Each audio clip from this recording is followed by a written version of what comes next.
you first heard it, you were like, come on, that's conspiracy. Because, I mean, who names something Agenda 21? I mean, when I flew into Seattle Airport one night, and the Department of Homeland Security actually paints their helicopters, I'm not kidding, black. And I'm like, come on, guys. Really, you've got actual black helicopters. So I didn't believe it. And we started doing our research, and it's so overwhelmingly out in the open. You can't believe that nobody else is looking. For everyone here tonight not familiar with Agenda 21, I would suggest that this is the beginning of your learning curve, not the end. Good evening, I'm Rosa Corey. I'm the Executive Director of the Post-Sustainability Institute. And I'm glad to be here tonight. It's an important night because we're drawing something out of the shadows. And it's important to talk about it. It's not a conspiracy theory, it's a conspiracy fact. This is Agenda 21. This is the United Nations plan. It's a 300-page, 40-chapter plan. And ICLEI was created in 1990 prior to this plan's adoption to implement United Nations Agenda 21, Sustainable Development worldwide. Sustainable development is a term that was defined by the United Nations, and all of these terms come out of the United Nations.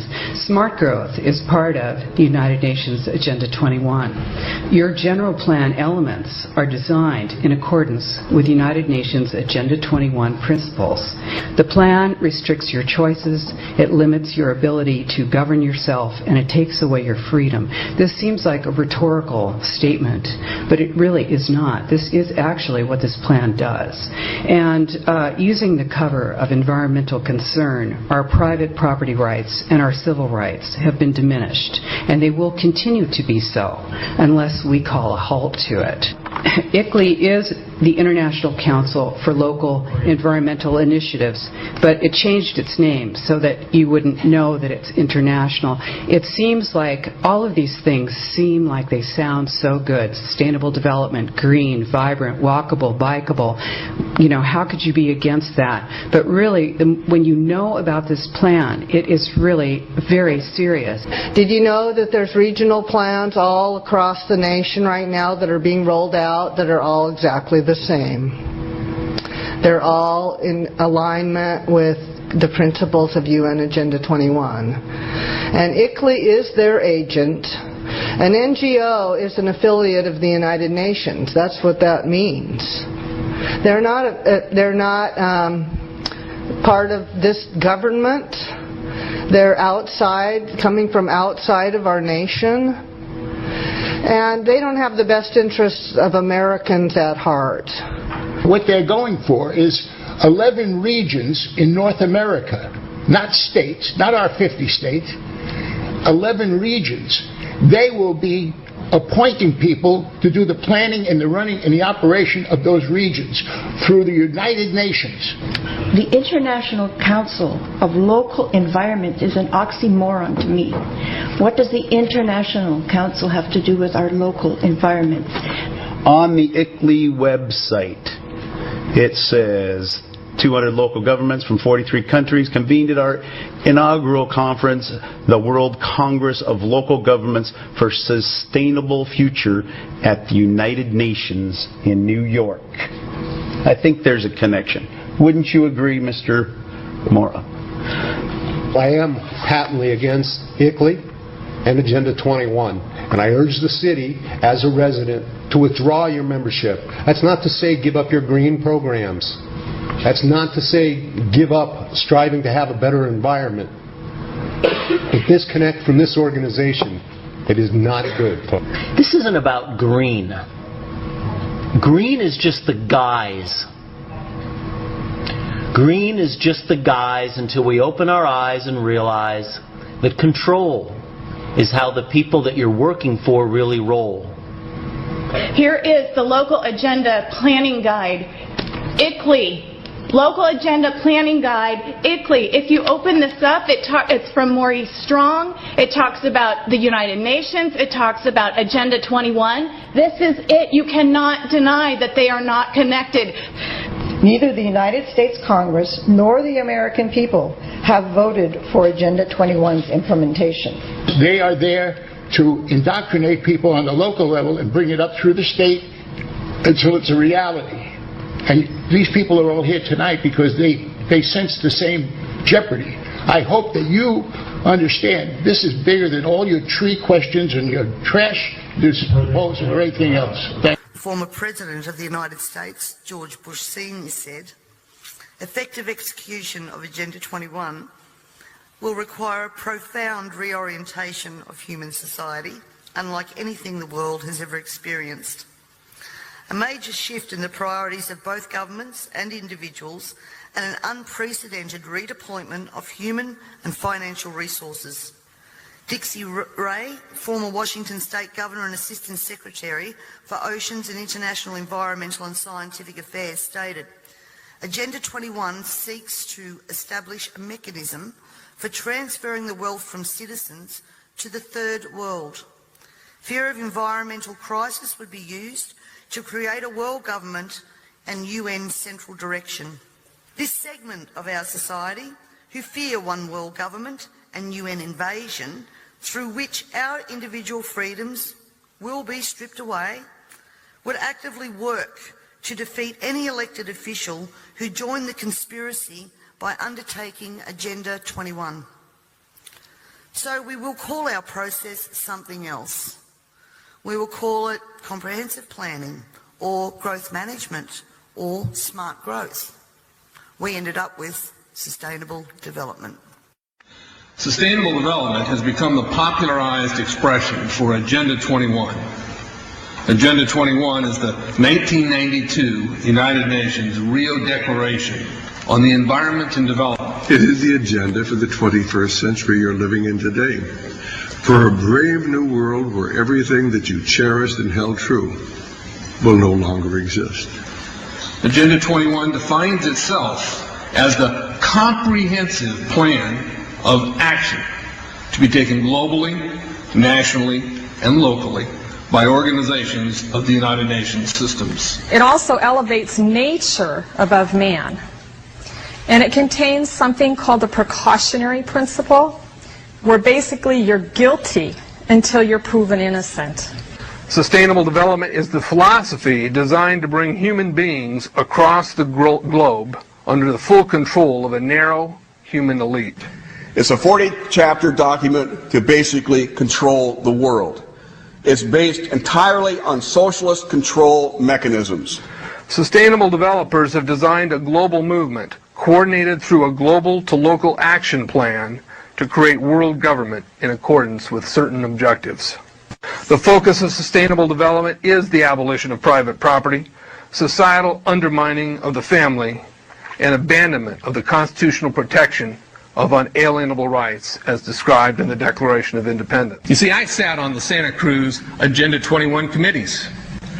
Now, this was a lot of crazy ideas. This was back in the mid-90s. Crazy ideas I heard.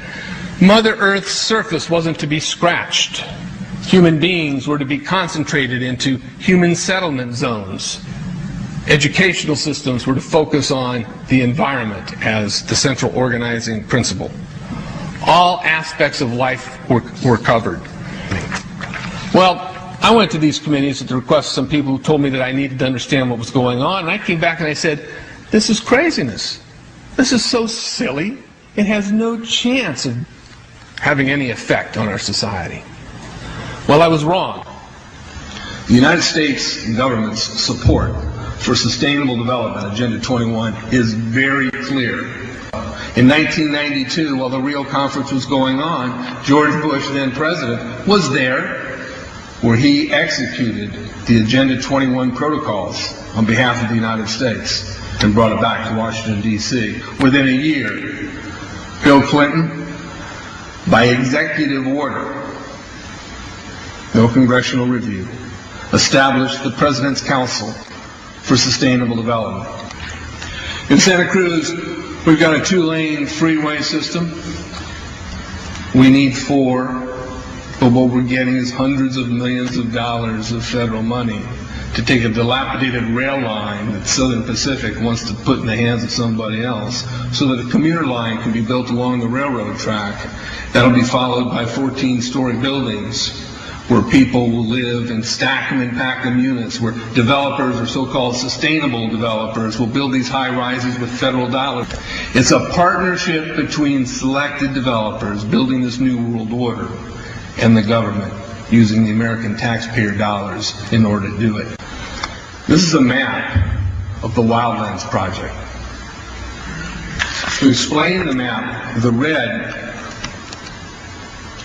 are areas that are to be off limits to human beings. No resource development, no human activity. If you live there, you won't. Coming up, if you don't live in a major metro area, you might want to pack your bags. Years ago, moving to the suburbs was a sign that you were making a better life for yourself and your family. But our next guest details a government report suggesting there may be a long-term plan to change all that for you. The effort to, quote, Manhattanize America. If you live in the suburbs, don't get too comfy. Our next guest says the Obama administration has plans to push Americans slowly but surely out of the burbs and into the big cities as a means to, quote, spread the wealth around. The yellow areas are the areas for major control of all human activity.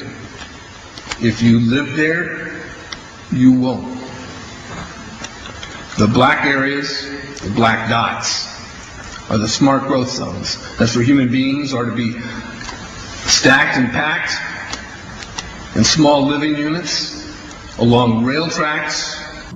Notice, the barbed wire faces in, not out. All right, we're going to go ahead and get out here. Take a look at this a little closer.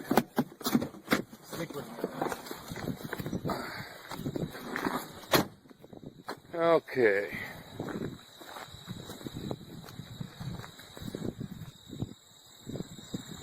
And these buildings are pretty massive. They could hold a whole lot. Basically, there's 1, 2, 3, 4, all the way down there. There's another one over there and one in front of that. So there's 6 big buildings. And then you notice each of the doors are numbered. W01, W02, W03, warehouse being able to -211. And again, we're going to look at the barbed wire here.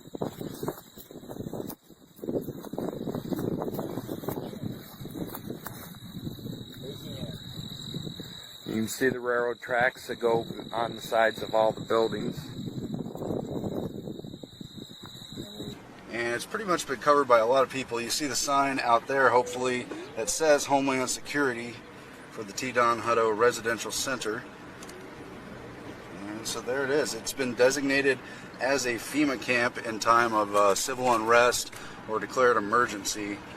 A stockpile of military vehicles were recently discovered occupying a secluded commercial property on the outskirts of Las Vegas, at the address of 5750 Sky Point Drive.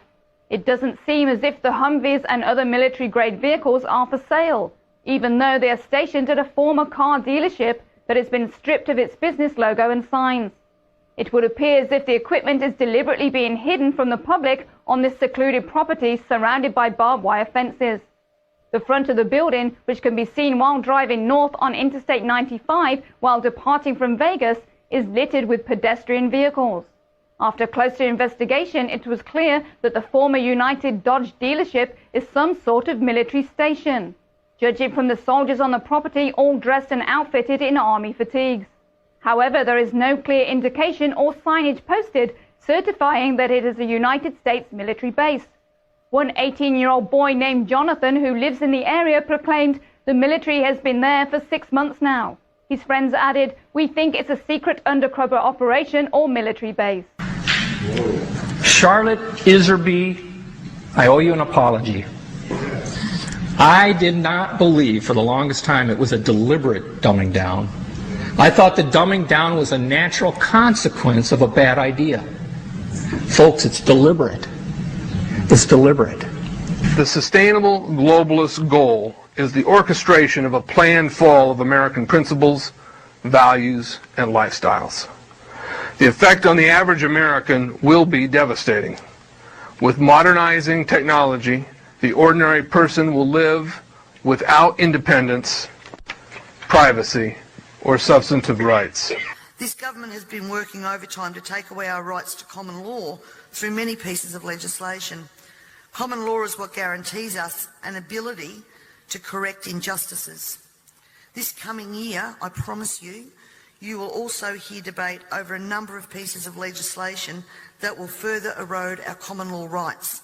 And you have to get behind me on this, ladies and gentlemen, to stop this from going through.